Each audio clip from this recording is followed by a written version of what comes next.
ಬೆಳಗಾವಿಯಲ್ಲಿ ಖಾಸಗಿ ಹೂವಿನ ಮಾರುಕಟ್ಟೆಗೆ ಕಂಟೋನ್ಮೆಂಟ್ ಬೋರ್ಡ್ ಅನುಮತಿ ನೀಡಿದೆ. ಆದರೆ ಕಂಟೋನ್ಮೆಂಟ್ ಬೋರ್ಡ್ ನಿರ್ಣಯ ವಿರೋಧಿಸಿ ಕಾಂಗ್ರೆಸ್ ನಾಯಕಿ ಆಯಿಷಾ ಸನತಿ ನೇತೃತ್ವದಲ್ಲಿ ಕಾರ್ಯಕರ್ತರು ಪ್ರತಿಭಟನೆ ನಡೆಸಿದ್ದಾರೆ.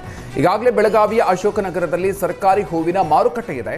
ಸರ್ಕಾರದ ಮಾರುಕಟ್ಟೆ ಇರುವಾಗ ಖಾಸಗಿ ಮಾರುಕಟ್ಟೆ ಯಾಕೆ ಅಂತ ಆಕ್ರೋಶವನ್ನು ವ್ಯಕ್ತಪಡಿಸಿದ್ದಾರೆ. ಕಂಟೋನ್ಮೆಂಟ್ ಬೋರ್ಡ್ ನೀಡಿರೋ ಅನುಮತಿ ವಾಪಸ್ ಪಡಿಬೇಕು ಅಂತ ಆಗ್ರಹ ಮಾಡಿದ್ದಾರೆ.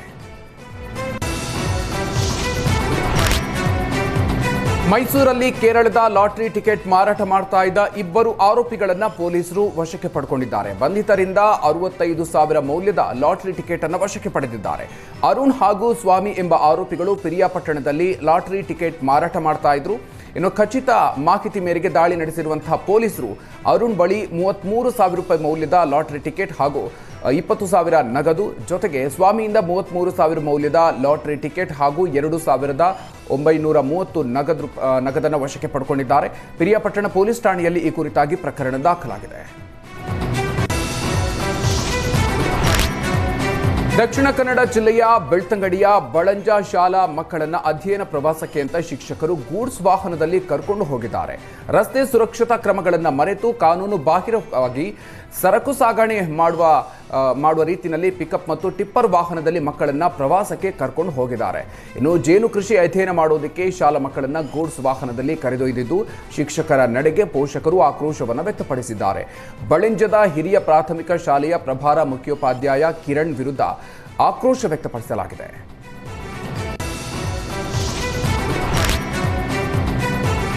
ಆಳಂದ ಲಾಡ್ಲೆ ಮಶಾಕ್ ದರ್ಗಾದಲ್ಲಿನ ಶಿವಲಿಂಗ ಪೂಜೆಗೆ ಹೈಕೋರ್ಟ್ ಗ್ರೀನ್ ಸಿಗ್ನಲ್ ಕೊಟ್ಟಿದೆ.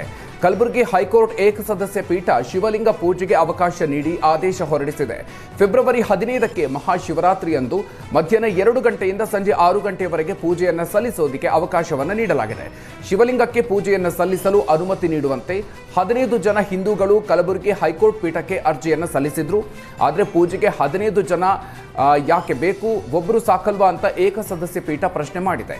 ಹೈಕೋರ್ಟ್ ಅರ್ಜಿದಾರರಲ್ಲಿ ಒಬ್ಬರಾದ ಸಿದ್ದರಾಮಯ್ಯ ಹಿರೇಮಠ ಅನ್ನೋರಿಗೆ ಮಾತ್ರ ಪೂಜೆಯನ್ನು ಸಲ್ಲಿಸೋದಕ್ಕೆ ಅವಕಾಶವನ್ನು ನೀಡಿದೆ.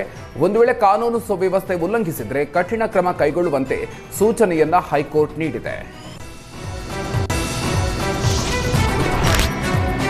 ತುಮಕೂರಿನ ಮಧುಗಿರಿಯಲ್ಲಿ ನಡೆದ ಕಾರ್ಯಕ್ರಮದಲ್ಲಿ ಗೃಹ ಸಚಿವ ಪರಮೇಶ್ವರ್ ಪರ ಮುಂದಿನ ಸಿಎಂ ಘೋಷಣೆ ಮೊಳಗಿದೆ. ಕಾರ್ಯಕ್ರಮದಲ್ಲಿ ಪರಮೇಶ್ವರ್ ಭಾಷಣದ ಸಂದರ್ಭದಲ್ಲಿ ಅಭಿಮಾನಿಯೊಬ್ಬ ಮುಂದಿನ ಸಿಎಂ ಪರಮೇಶ್ವರ್ ಅಂತ ಘೋಷಣೆ ಕೂಗಿದ್ದಾನೆ.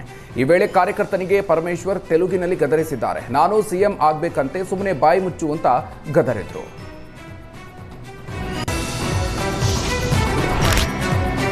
ಶಿವಮೊಗ್ಗದಲ್ಲಿ ಬೆಳ್ಳಂಬೆಳಗ್ಗೆ ಲೋಕಾಯುಕ್ತ ಪೊಲೀಸರು ಬೆಸ್ಕಾಂ ಎಇಇಗೆ ಶಾಕ್ ಕೊಟ್ಟಿದ್ದಾರೆ.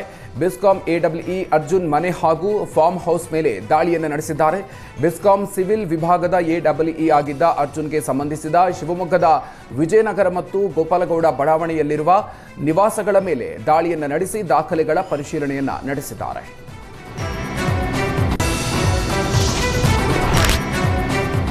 ತುಮಕೂರಿನಲ್ಲೂ ಎಸ್ಎಸ್ಎಲ್ಸಿ ರಿಸಲ್ಟ್ ಸುಧಾರಣೆಗೆ ಶಿಕ್ಷಣ ಇಲಾಖೆಯ ಮಾಸ್ಟರ್ ಪ್ಲಾನ್ ಮಾಡಿದೆ. ಶಿಕ್ಷಕರಿಗೆ ಹಾಗೂ ವಿದ್ಯಾರ್ಥಿಗಳಿಗೆ ಶಿಕ್ಷಣಾಧಿಕಾರಿಗಳು ಬ್ಯಾಕ್ ಟು ಬ್ಯಾಕ್ ಟಾಸ್ಕ್ ಅನ್ನು ನೀಡುತ್ತಿದ್ದಾರೆ. ಖುದ್ದು ಎಸ್ಎಸ್ಎಲ್ಸಿ ವಿದ್ಯಾರ್ಥಿಗಳ ಮನೆಗೆ ಭೇಟಿ ನೀಡಿ ಪೋಷಕರಲ್ಲಿ ಜಾಗೃತಿ ಮೂಡಿಸುವ ಅಭಿಯಾನ ಮಾಡಲಾಗ್ತಾ ಇದೆ. ಮನೆಯಲ್ಲಿ ಪ್ರತಿದಿನ ರಾತ್ರಿ 7ರಿಂದ 9 ಗಂಟೆವರೆಗೆ ಟಿವಿ, ಮೊಬೈಲ್ ಬಳಸದಂತೆ ಶಿಕ್ಷಣ ಇಲಾಖೆಯ ಅಧಿಕಾರಿಗಳು ಜಾಗೃತಿಯನ್ನು ಮೂಡಿಸುತ್ತಿದ್ದಾರೆ. ತುಮಕೂರು ತಾಲೂಕಿನ ಮನೆಗೆ ಬಿಇಒ ಹನುಮಂತಪ್ಪ ಭೇಟಿಯನ್ನು ನೀಡುತ್ತಿದ್ದಾರೆ. ಪರೀಕ್ಷೆ ಮುಗಿಯುವವರೆಗೂ ಮೊಬೈಲ್ ಹಾಗೂ ಟಿವಿಯಿಂದ ದೂರವಿರಿಸಿ ಮಕ್ಕಳಿಗೆ ಓದೋದಕ್ಕೆ ಅವಕಾಶವನ್ನು ಮಾಡಿಕೊಡುವಂತೆ ಪೋಷಕರಿಗೆ ಮನವಿಯನ್ನು ಮಾಡುತ್ತಿದ್ದಾರೆ. ತುಮಕೂರು ತಾಲೂಕಿನ ಕ್ಷೇತ್ರ ಶಿಕ್ಷಣಾಧಿಕಾರಿಗಳ ಹೊಸ ಪ್ರಯತ್ನಕ್ಕೆ ವಿದ್ಯಾರ್ಥಿಗಳ ಪೋಷಕರು ಶ್ಲಾಘಿಸ್ತಾ ಇದ್ದಾರೆ. ಭದ್ರಾ ಹುಲಿ ಸುರಕ್ಷಿತ ಪ್ರದೇಶದಲ್ಲಿ ಪ್ರವಾಸಿಗರಿಗೆ ಅತ್ಯಂತ ಅಪರೂಪದ ದೃಶ್ಯವೊಂದು ಕಾಣಸಿಕ್ಕಿದೆ. ಅರಣ್ಯದ ಒಳಗೆ ಸಫಾರಿಗೆ ತೆರಳಿದ್ದ ಪ್ರವಾಸಿಗರಿಗೆ ಚಿರತೆ ಹಾಗೂ ಬ್ಲ್ಯಾಕ್ ಪ್ಯಾಂಥರ್ ಒಟ್ಟಾಗಿ ಕಾಣಿಸಿಕೊಂಡು ಅಚ್ಚರಿ ಮೂಡಿಸಿದೆ. ಚಿರತೆ ಮತ್ತು ಕಪ್ಪು ಚಿರತೆ ಎರಡೂ ಜೊತೆಯಾಗಿ ಬಂದು ನೀರು ಕುಡಿತಾ ಇರುವ ಅದ್ಭುತ ದೃಶ್ಯ ಸಫಾರಿಗೆ ತೆರಳಿದ್ದ ಪ್ರವಾಸಿಗರ ಕ್ಯಾಮೆರಾದಲ್ಲಿ ಸೆರೆಯಾಗಿದೆ. ಚಿರತೆ ಹಾಗೂ ಬ್ಲ್ಯಾಕ್ ಪ್ಯಾಂಥರ್ ಅಪರೂಪದ ಸಂಗಮವನ್ನು ಕಂಡು ಪ್ರವಾಸಿಗರು ಫುಲ್ ಫಿದಾ ಆಗಿದ್ದಾರೆ. ಇದರಿಂದ ಪ್ರವಾಸಿಗರ ಸಂಭ್ರಮ ಇಮ್ಮಡಿಗೊಂಡಿದೆ. ಈ ಅಪರೂಪದ ವಿಡಿಯೋ ಸಾಮಾಜಿಕ ಜಾಲತಾಣದಲ್ಲಿ ಭಾರಿ ವೈರಲ್ ಆಗ್ತಾ ಇದ್ದು ಪ್ರಾಣಿ ಪ್ರಿಯರ ಗಮನ ಸೆಳೀತಾ ಇದೆ.